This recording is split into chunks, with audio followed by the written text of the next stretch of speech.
Sandiwara Radio YouTube channel.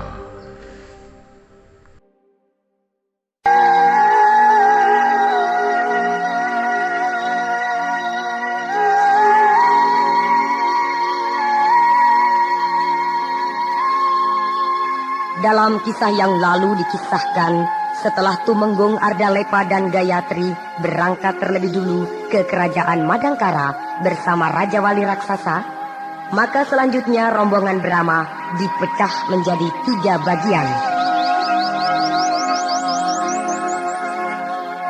Raden Samba dan Mantili mengambil jalan ke barat, menuju ke kerajaan Sanggam, Gotawa ke timur, menuju ke kerajaan Niskala, dan Brahma sendiri mengambil jalan lurus menuju ke kerajaan Madangkara.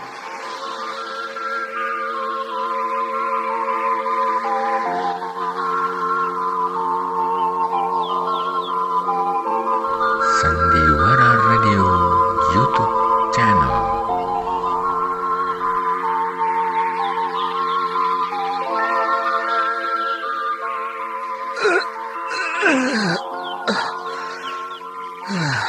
Matahari sudah memancarkan sinarnya di ufuk timur. Enak sekali aku tidur tadi malam. Padahal cuma tidur di atas pohon. Pantas para pendekar gemar mengembara. Rupanya di alam bebas mereka tidak pernah kekurangan apa-apa. Air, makanan, buah-buahan, ya semuanya tersedia berlimpah-limpah. Malahan jauh lebih bersih dan segar dibandingkan dengan di keraton. Oh ya, apakah Mantili sudah bangun? Pasti dia saat ini sedang menyalakan api. Masak untuk sarapan pagi. Ya, sarapan pagi yang teramat sederhana, namun terasa nikmat. Api unggun itu masih membisu. Berarti Mantili belum menyalakan api. Mungkin dia sedang mandi. Mantili? Mantili? Mantili? Loh, kok tidak ada jawaban? Seharusnya dia menyaut seperti biasanya. Dan juga mata air itu kan tidak jauh dari sini. Pasti panggilanku terdengar olehnya. Di atas pohon kiara itu, tempat Mantili tidur tadi malam, juga dia tidak ada. Berarti dia sudah bangun terlebih dulu daripada aku. Mantili! Kemana dia? Masa bodoh lah. Mau dikatakan tidak sopan juga silahkan. Aku akan memeriksa mata air tempat dia mandi.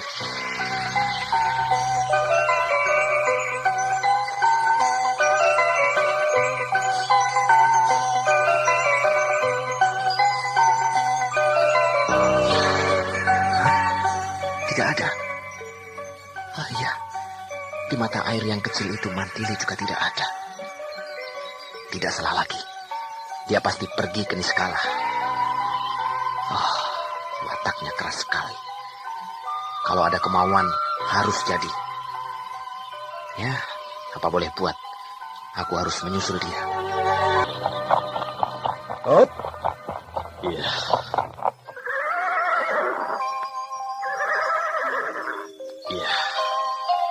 Aku sudah sampai di wilayah kerajaan Niskala. Untung dapat kuda dari salah seorang penduduk di sebuah kampung yang aku lewati.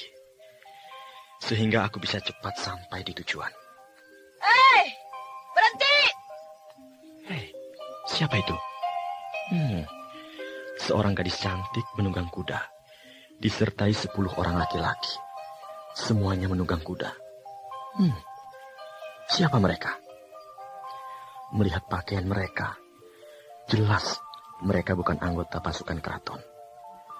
Apakah mereka perampok? Ataukah mungkin juga anggota pemberontak?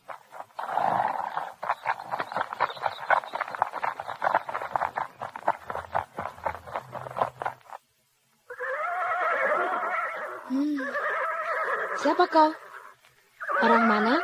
Dari mana dan mau kemana? Wah, pertanyaannya satu-satu dong. Jangan diborong begitu. Berani mencela, pasti kau mata-mata. Sembarangan. Jangan membantah. Nanti kamu diikat, lalu diberikan kepada semut rangrang.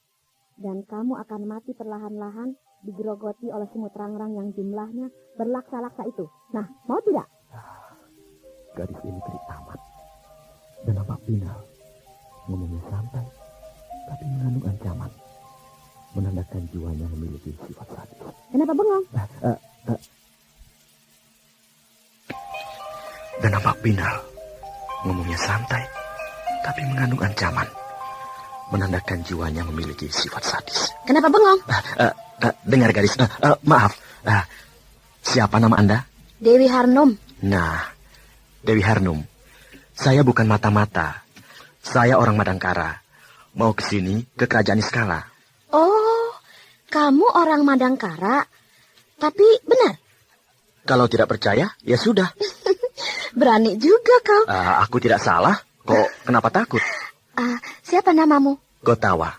Oh, ini yang namanya Gotawa. Loh, kau tahu namaku? Iya, kakakku sering bercerita tentang kehebatan Gotawa waktu memimpin pemberontakan di kerajaan Madangkara. Siapa kakakmu? Senopati Bangbara Ajisaka. Oh, di mana dia sekarang? Di wilayah utara. Aku ingin sekali bertemu dengannya. Kalau begitu, kau Patih Madangkara? Benar, pangkatku Mangkubumi, jabatanku Patih. Loh, kok tertawa? Ada yang lucu? Patih kok begini? Tapi lumayan, ganteng juga sedikit. Sialan nih orang. Kamu tidak pantas jadi patih. Pantasnya jadi kepala begal. Memang aku begal, tapi karena nasib baik, bisa jadi patih. Pinter ngomong juga kamu. Dewi Harnum, kalau kau adiknya Ajisaka, berarti teman-temanmu laki-laki yang 10 orang itu anggota pembebasan pejuang rakyat Niskala. Memang, tapi mereka bukan teman-temanku, melainkan anak buahku. Oh iya? Iya, akulah Panglima Perang Wilayah Selatan. Kalau nanti perjuangan ini berhasil, kakakku jadi raja, aku jadi Panglima Angkatan Perang Kerajaan Niskala. Kenapa tertawa? Kau tidak pantas jadi panglima. Pantasnya jadi kepala juru masak di Istana Raja. Balas. Iya, satu-satu. Nah, Patih Tengil. Hah? Patih Tengil? Iya, kau memang tengil kok. Iyalah, terserah kau. Nah, kau mau apa ke sini? Mau menyampaikan pesan pribadi Raja Brahma kepada Senopati Bangbara Ajisaka yang memimpin perjuangan pembebasan rakyat Niskala. Kakakku sedang berada di wilayah utara. Besok saja kamu ke sini. Jauh. Lebih baik kamu sekarang ikut ke markas. Loh, mau apa ke markasmu? Jelek-jelek juga kau patih, bukan? Nah, aku ingin menjamu kamu. Iyalah.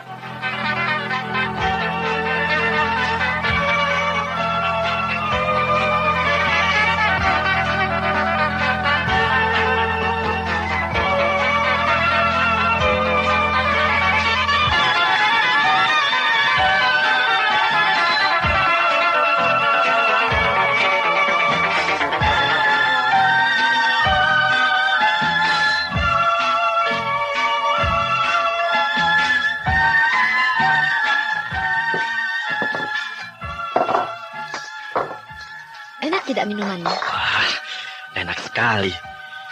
Minuman apa sih ini? Anggur. Anggur? Iya, itulah anggur Niskala yang tersohor. Kau tidak akan menemukannya selain di sini. Ya, aku beruntung bisa mencicipi anggur Niskala yang termasyhur itu. Nanti kalau kamu pulang ke Madangkara, kamu boleh bawa yang banyak. Ya, tentu. Aku tidak mengira kalau Senopati Bangbara Ajisaka punya adik perempuan yang cantik sekali. Aku cantik? Iya, kau cantik. Terima kasih. Oh ya, berapa kekuatan pasukanmu di wilayah selatan ini? 600 orang. Banyak juga. Yang paling banyak di wilayah utara, yang dipimpin langsung oleh Kakang Aji, jumlahnya 100 lebih. Oh iya? Iya, di wilayah timur 600 orang, juga di wilayah barat 600 orang. Pokoknya kerajaan Niskala sudah dikepung dari 4 jurusan. Kalau sudah dikepung begitu, kenapa tidak segera digempur, mengadakan penyerangan total, kobarkan perang besar-besaran?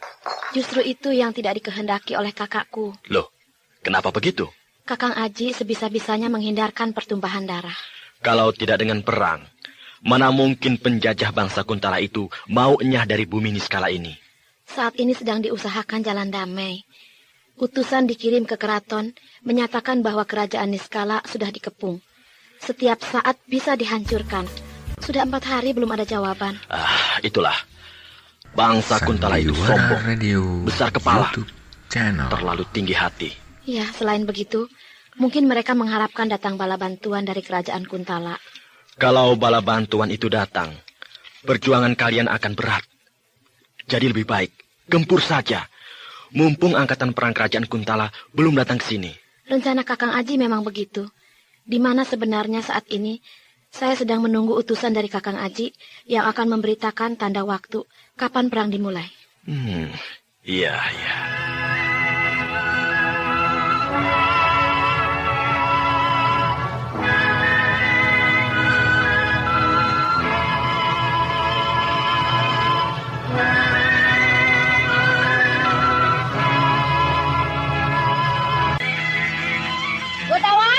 Oi, aku membawa seorang perempuan muda. Katanya dia kenal sama kamu. Mana? Gatawa! Mantili. Kalau begitu memang benar, kalian adalah orang-orang Madangkara. Harnum, dia Mantili, adiknya Tuanku Brahma, Raja Madangkara. Iya, makanya aku bawa ke sini, karena dia bilang begitu. Iya, terima kasih Harnum. Ya, omong-omonglah kalian di situ. Aku masih ada urusan. Iya.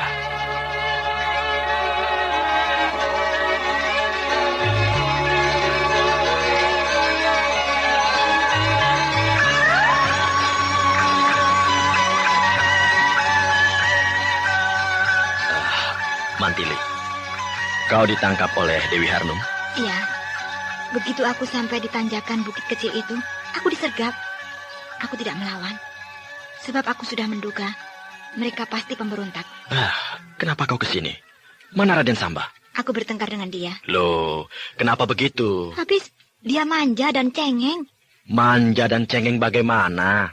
Baru 1 bulan meninggalkan istana, inginnya cepat pulang saja. Pengen netek pada ibunya barangkali. Raden Samba seorang bangsawan yang dibesarkan di dalam lingkungan keraton. Meskipun ilmunya tinggi, tapi dia bukan seorang pendekar seperti kita, yang gemar mengembara. Tapi aku bosan tinggal di istana, menjemukan. Iya, aku mengerti. Kau memang berjiwa pendekar tulen. Tapi meskipun begitu, sebagai tunangannya, kau sedikit demi sedikit harus bisa menyesuaikan diri dengan Raden Samba. Aku dan dia belum dipertunangkan. Memang belum ada upacara resmi. Tapi semua sudah tahu, kau tunangan Raden Samba. Dan kau sendiri juga suka pada Raden Samba, bukan? Iya, terus terang, aku suka sama dia. Tapi aku tidak mau terlalu diatur. Iya, memang agak sukar dalam usaha saling menyesuaikan diri itu. Tapi sabarlah, lambat laun. Kau akan mengerti siapa Raden Samba. Dan juga Raden Samba akan mengerti pula tentang dirimu. Maka nantinya akan terjadi saling pengertian di antara kau dan Raden Samba. Iya. Tentu saat ini dia sangat sedih hatinya. Kau tinggalkan begitu saja. Biar saja. Aku ingin tahu, apakah dia akan mencariku atau tidak. Aku yakin dia pasti mencari kau. Lihat saja, besok atau lusa dia datang. Kalau dia datang, ada baiknya kau minta maaf kepadanya. Kalau dia marah, bagaimana? Mau marah atau tidak, itu kan hak dia. Yang penting kau sudah minta maaf dan menyadari kekeliruanmu. Iya, baiklah.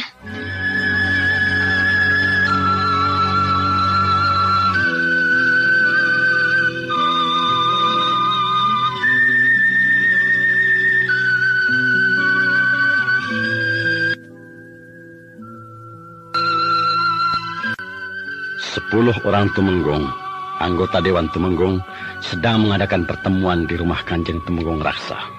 Pasti mereka akan membicarakan sikap Sri Baginda yang mengecewakan itu. Memang harus dibicarakan. Kalau perlu diberi peringatan. Kanjeng sembarangan. Apa salahnya? Meskipun raja, kalau salah harus diperingatkan. Tentu saja caranya harus baik. Jangan sampai membuat beliau murka. Kalau Baginda murka? Terserah Dewan Tumenggung. Raja salah, diperingatkan malah marah. Nah, Dewan Tumenggung harus mengambil sikap yang tegas.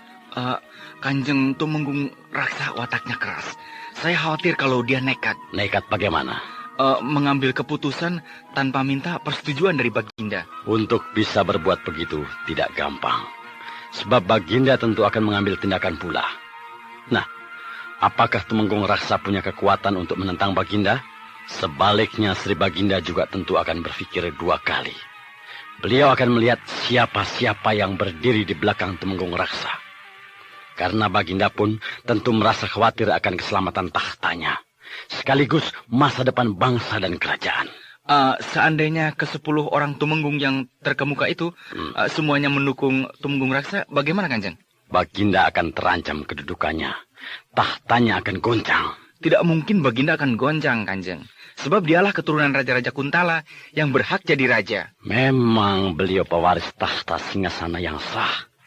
Tapi kalau tidak becus memimpin pemerintahan, buat apa? Nah, untuk itu ada 2 cara. 1, dengan segala hormat, Baginda dibebas tugaskan dari segala beban memimpin kerajaan. Baginda tetap menjadi raja, akan tetapi tidak berkuasa penuh. Sebab kendali tertinggi pimpinan kerajaan dipegang oleh Dewan Tumenggung. Itu yang ke-1. Yang kedua, kalau Baginda tetap bersikeras, tidak mau dibebas tugaskan, maka dia akan diturunkan dengan paksa, lalu dibuang. Wah, rakyat bisa marah, Kanjeng. Baginda sangat dicintai rakyat. Alah, rakyat itu apa? Seperti tidak tahu saja watak rakyat kita. Mereka itu tidak begitu ambil peduli terhadap apa dan siapa yang menjadi pemimpin. Pokoknya mereka bisa makan cukup. Contohnya, kasus Tumenggung Ardalepa. Tumenggung Ardalepa seorang tokoh yang menonjol dan populer di kalangan rakyat. Bahkan dicintai dan dihormati rakyat pula. Ketika dia dicopot dari jabatannya, bahkan kemudian dipenjara, masyarakat geger, gempar. Peristiwa tersebut menjadi buah bibir. Di mana-mana orang membicarakannya. Akan tetapi hanya sampai batas geger, gempar, berita panas. Cuma sampai di situ. Tidak timbul huru-hara atau bahkan protes dan demonstrasi. Tidak ada sama sekali. Lama-lama akhirnya diam sendiri. Dan kasus Tumenggung Ardalepa itu lewat begitu saja. Iya ya.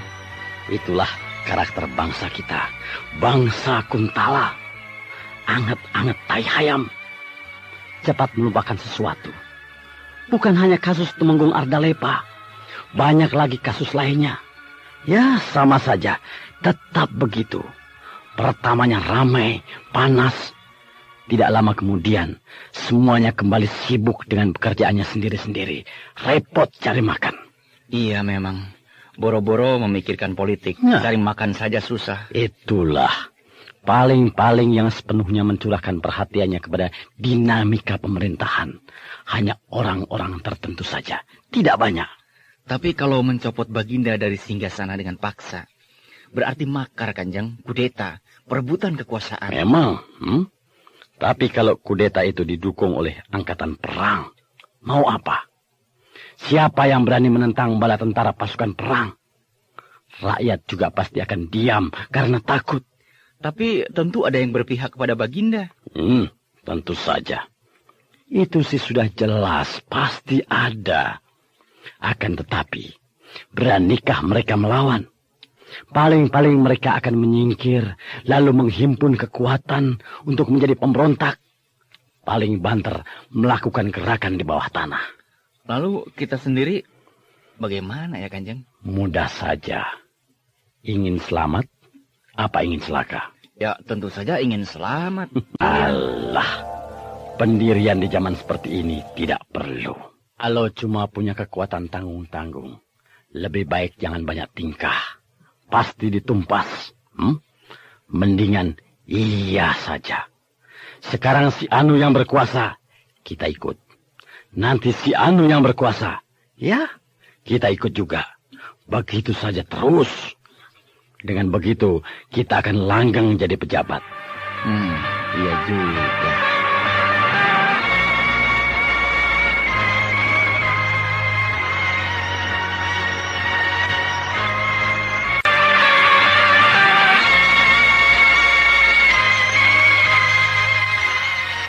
Mantili, aku rasa tidak akan lama lagi perang akan meletus. Sebabnya? Hari ini adalah batas waktu yang diberikan Senopati Ajisaka kepada Mangkubumi Kalindih, penguasa kerajaan Niskala, agar dia menyerah. Belum ada jawaban. Mangkubumi Kalindih itu orang Kuntala? Tentu saja. Dia seperti Tumenggung Gardika di kerajaan kita, kerajaan Madangkara. Pejabat tinggi yang dikirim dari pusat kerajaan Kuntala untuk memegang pucuk pimpinan tertinggi di kerajaan Niskala ini.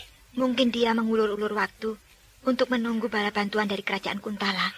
Hal itu sudah diduga oleh Ajisaka. Untuk itu, dia memberikan batas waktu dengan tujuan untuk menjaga tenggang waktu terhadap perkiraan datangnya bala bantuan tersebut. Taktis juga Ajisaka itu. Dia bekas senopati, jadi sudah berpengalaman. Dari mana jalannya? Seorang pribumi bisa jadi senopati. Biasanya kan paling banter jadi hulu balang. Entahlah. Mungkin saja ada latar belakangnya. Entah pernah berjasa pada keraton, entah keturunan bangsawan, dan sebagainya. Aku sama sekali belum pernah berjumpa dengan senopati, Bang Bara Ajisaka itu. Tapi melihat adiknya, Dewi Harnum, ya mungkin sifatnya tidak jauh berbeda. Lincah, periang, dan polos. Aku pernah bertemu dengan dia satu kali. Dan memang sifatnya tidak jauh berbeda dengan Dewi Harnum. Hanya saja Ajisaka berwibawa. Ya, mungkin karena dia seorang pemimpin. Iya, meskipun Dewi Harnum itu sifatnya masih kekanak-kanakan, manja dan sedikit kolokan, tapi kelihatannya dia memiliki tingkat kepandaian yang tinggi. Sebab aku lihat langkahnya sangat ringan dan gerak-geriknya lugas. Sebab untuk menjadi panglima perang itu tidak mudah.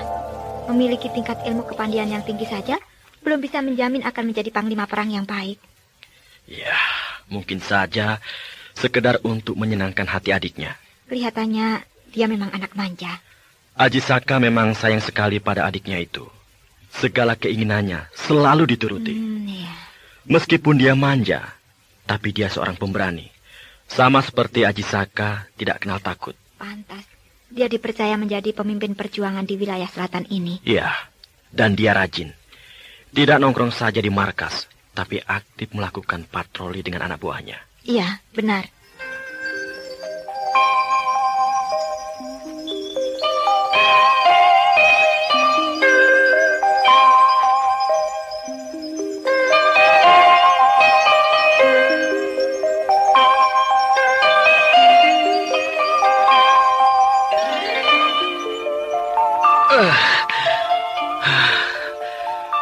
Apakah aku ini sudah sampai di wilayah kerajaan Niskala atau belum ya? Rasanya sih sudah. Lebih baik aku mencari kampung untuk bertanya pada penduduk. Berhenti! Diam di tempat! Siapa yang berteriak itu? Suaranya suara perempuan. Seorang gadis menunggang kuda diiringkan oleh 10 orang laki-laki. Juga semuanya menunggang kuda.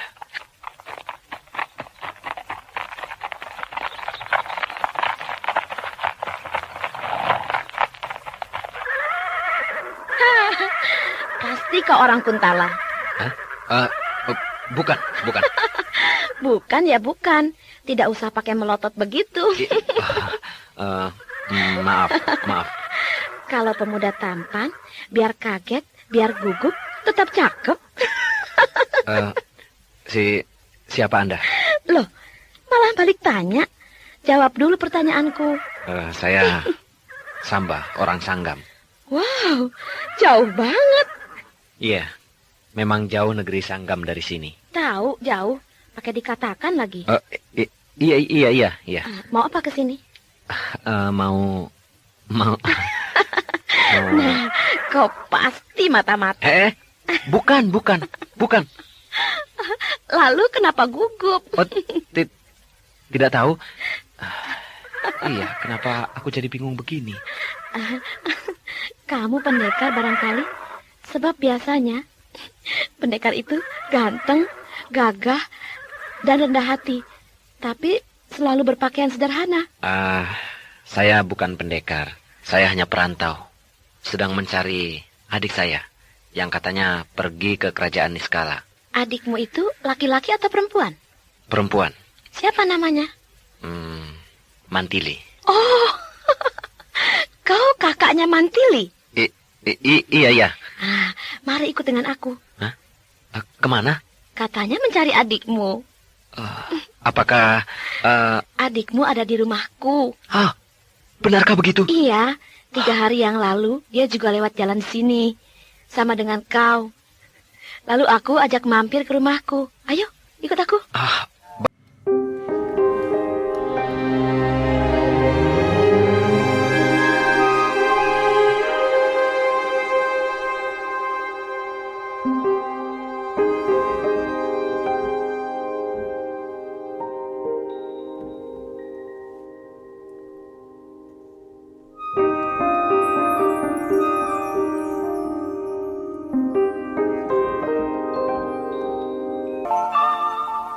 Ini rumahku di lereng Bukit Unggas. Rumahmu itu seperti barak-barak pasukan perang? Ataukah itu markas? Iya, memang markas. Saya belum kenal Anda. Siapakah nama Anda? Terus terang saja, apakah... Kau akan mengatakan, apakah aku gerombolan perampok? Begitu bukan? Soalnya kita baru bertemu. Aku memang gerombolan pemberontak. Pemberontak? Apakah Anda termasuk Persatuan Pejuang Pembebasan Rakyat Niskala? Nah, kau sudah menjawabnya dengan tepat. Maaf. Saya telah kurang berlaku sopan terhadap Anda. Jangan sungkan. Kalau boleh tahu, nama Anda? Dewi Harnum. Biasanya dipanggil Harnum saja.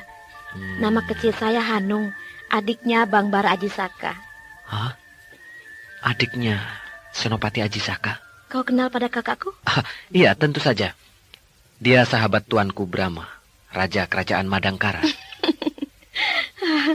Kau ternyata banyak tahu juga tentang kakakku. Betapa gembiranya bertemu dengan Anda, adik kandung seorang tokoh perjuangan yang hebat. Wah, malah kau jadi semakin menghormati aku. Sudahlah, biasa saja. Toh aku juga belum tahu siapa kamu yang sesungguhnya. Tapi itu tidak perlu bagiku. Sebab kalau kau macam-macam, kepalamu bisa hilang. Tapi, sayang, kau sangat tampan dan lembut. Sabar. Lebih baik di kerangkeng saja. Percayalah, aku tidak bohong. Boleh buktikan nanti kalau sudah bertemu dengan Mantili. Kalau kau benar kakaknya Mantili, tentu kau kenal Gotawa. Tentu saja. Dia adalah sahabatku. Dia adalah patih kerajaan Madangkara. Benar juga. Ya, ayolah, cepat jalannya. Apakah kau kenal juga dengan Gotawa? Kenalnya belum lama. Baru 7 hari yang lalu. Oh iya? Iya, sama seperti kau. Lewat jalan yang tadi itu, lalu aku tangkap. Tak taunya dia seorang patih. Kemudian aku ajak mampir ke markas. Kalau begitu, dia sekarang ada di markasmu? Iya, ada. Ayolah, cepat bawa aku ke sana, ke markasmu. Sana, kau duluan. Lari. Aku kan naik kuda, bisa lebih cepat. Apakah kau ingin naik ke punggung kudaku ini? Tidak. Kenapa malu? Ayolah naik. Enak kan duduk berduaan di atas punggung kuda? Aku juga senang naik kuda bersama pemuda yang tampan seperti kau. Ayolah.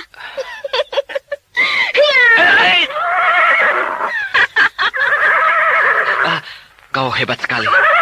Tanganmu bergerak sangat cepat. Sekali berkelebat, tahu-tahu aku sudah duduk di atas kuda di belakangmu. Habis kau pura-pura sih, padahal mau.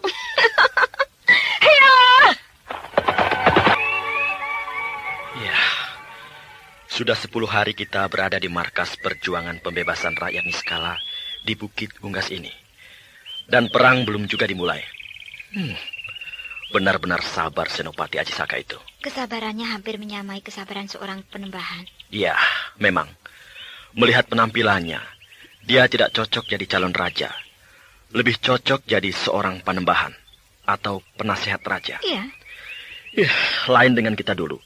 Ketika melakukan perlawanan terhadap penjajahan bangsa Kuntala. Kita terus-menerus melakukan teror di desa-desa, di kampung-kampung, bahkan aksi huru-hara di dalam kota. Iya, lain lubuk, lain ikannya. Lain Padang, lain Belalang. Lain Madangkara, lain pula Niskala. Betul. Dan rupanya bangsa Niskala ini bangsa penyabar. Coba saja lihat. Mereka betah menunggu berhari-hari, berminggu-minggu, bahkan berbulan-bulan. Dan rupanya kita ini orang-orang Madangkara adalah bangsa yang tidak sabaran. Serba ingin cepat, Sandiwara taktis, dan Radio lugas. Iya. YouTube channel. Seandainya sampai besok sore belum juga ada kepastian. Kapan akan menggempur keraton Niskala? Aku akan pulang saja ke Madangkara. Begitu pula saya.